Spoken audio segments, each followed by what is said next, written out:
everyone, my name is Jolie and I'm known as AspergerWorld. Today I wanted to talk a little bit about masking as an autistic woman.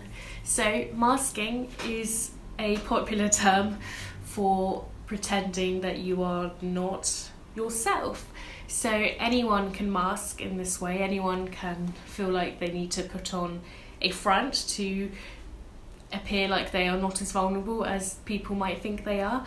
And one of the reasons that a lot of autistic people mask their autism is because we live in a very neurotypical society, which means our society is not accessible to us as autistic people, and there is a lot of misunderstanding as to what help we need and why we do certain things, or what support structures we have and why we have them.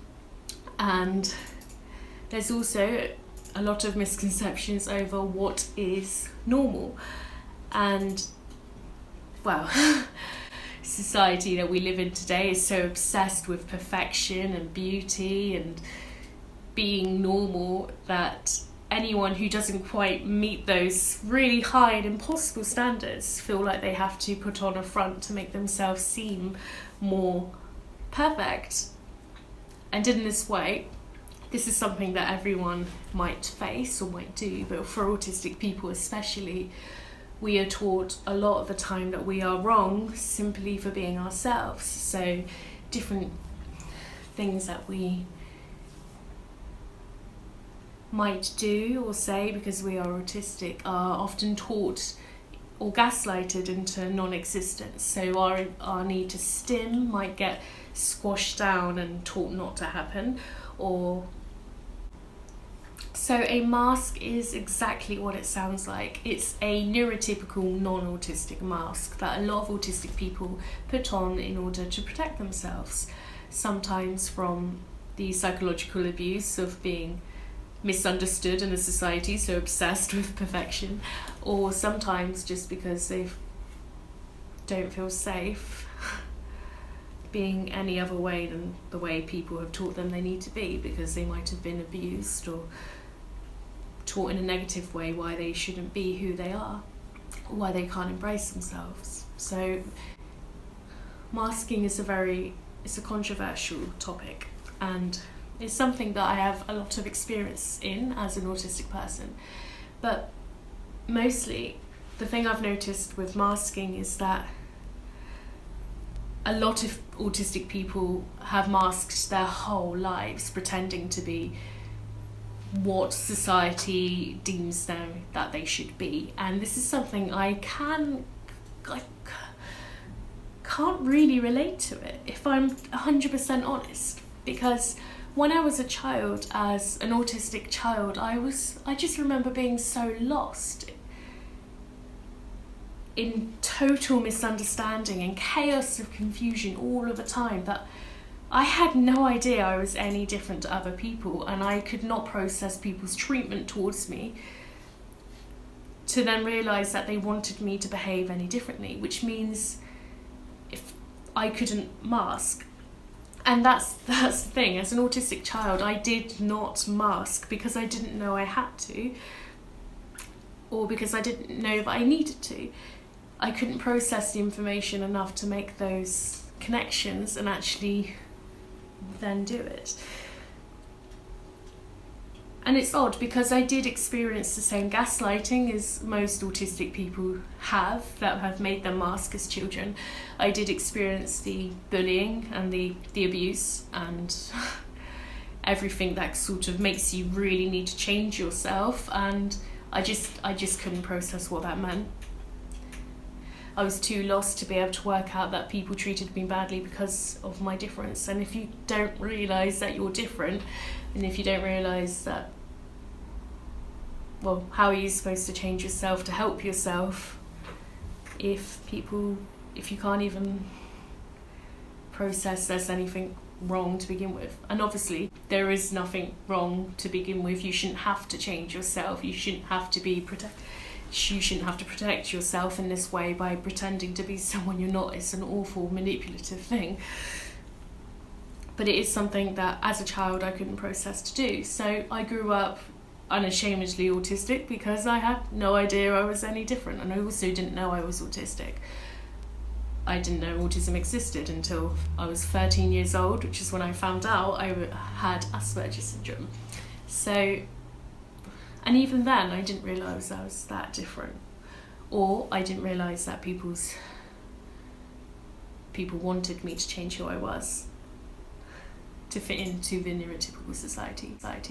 And it wasn't until I was 15 or 16 that I suddenly realised that people treated me badly because of my differences, because of their lack of understanding, because of my needs not being met, and because I was so vulnerable because of my autism. So it was then that I finally processed what other autistic people have been doing for years at that age. And I slowly started to mask my autism and pretended to be neurotypical or not autistic in order to try and protect myself. And the thing is, it's a very complicated thing, masking, because I did it as a justice seeker, because I have this, as an autistic person, I have this innate need for justice seeking and doing the right thing and the correct thing all the time. So when I finally started to realise that people thought I was wrong, that I was doing the bad or naughty thing all the time, it made sense to me as a justice seeker that I have to change every aspect of myself in order to be correct, in order to be right. And as a teenager at 15 and 16 is when it really started to hit home that I had to change myself. So it wasn't just a protection thing to stop people from treating me badly. It was this innate thing inside me that was telling me and screaming at me that I had to do the right thing. And in a society so obsessed with perfection and normality, that was what I thought the right thing was. I thought I had to be anything but who I am. So I started to become my favourite characters in books or movies. At one stage I was Hermione Granger from Harry Potter, which is, you know, as a muggle-born non-magical person, it's quite tricky to be a witch, you know, it's not easy. But I started to become these favourite characters in books, and I started to adopt their mannerisms and just their sort of their attributes, and I would pretend to be these characters just so that I was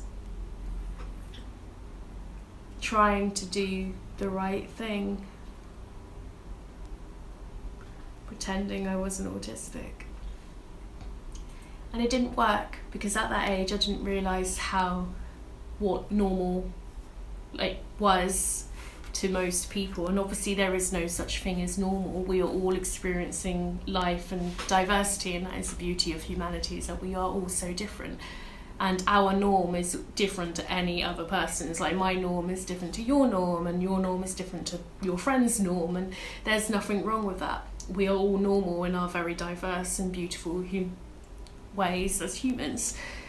But the thing with masking is that you are taught to be this impossibly perfect normal that society deems is appropriate. And when you don't match that level of normality, it can become impossible to try and reach, which is something that a lot of people will relate to, I'm sure. I was at the age where I didn't know what society deemed as normal, so I was being anything but myself. At the age of 18 or 17, I slowly realised what other people thought was normal, and I stopped being characters. I stopped pretending to be like my tutors or characters in books, and I started to just hide what was obviously autistic about me. So I would stop walking around on tiptoes, I would stop stimming quite so obviously, I would be very held back when talking about my special or my passions, my interests, and I would make sure I wasn't talking in a monologue or eating an AspergerWorld, as I like to call it. I would be very restrictive of myself as an autistic person, But luckily that all changed when at 18 years old I started volunteering with an amazing charity that has changed my life in so many ways, and they taught me, along with my now husband who I met volunteering, as well as him and my family, the volunteer support really taught me to embrace myself and accept my autism and my quirks, and it really enabled me to see positively. And now, after years of hardship, I do actually see my disability, my autism, as an amazing gift, a quirk that enables me so much. And obviously it is so hard, but it is a part of me that I would never change. So thanks to volunteering and all of that support, I have now been able to unmask, and now I'm quite unapologetically autistic in public. I will stim and I will hum, and I might even indulge myself in a little monologue every now and again if I feel like it's not totally rude to the conversation that we're having. And honestly, I've never been happier, because I can now be fully accepting of who I am. And because the thing is that when you take off that mask, it gives you that opportunity to really admire what you've gone through, accept the hardships and the struggles and the quirks and the positives too. Like, you start to see the silver linings, you start to see how far you've come through all of those struggles, and you realise that with every struggle there is room for improvement, and that you can, and that with time, all of your experiences and your perceptions and these things will change and they can improve too. So, and that is the essence of masking and taking the mask off, is that you really truly start to love yourself. And that's the very first step to really understanding and accepting yourself, is taking off the mask and feeling safe enough to be yourself. And that said, it doesn't mean there's no shame in not yet feeling safe enough to take off the mask, because, well, it can be hard when you're taught to be anything other than yourself for your entire lifetime, to suddenly be like, oh yeah, I can just take off the mask and be myself. It's really not as simple as that, and I totally understand that. But hopefully with more time and understanding and learning about yourself and your hardships and your quirks, hopefully one day you can take off that mask and truly accept yourself for who you are. So yeah, that's my experience with masking. It's all to do with trying to bend to society's will, and it's all to do with justice seeking and trying to do the correct and the right thing because you're taught that you're wrong. And it's also all about finally unmasking and accepting yourself and your quirks as something that should never have to change. Like, it's society's the one in the wrong, not you. So yeah, if you've related to anything I've said, please drop a comment and I would like to have a chat. So I will see you on my next upload. Bye!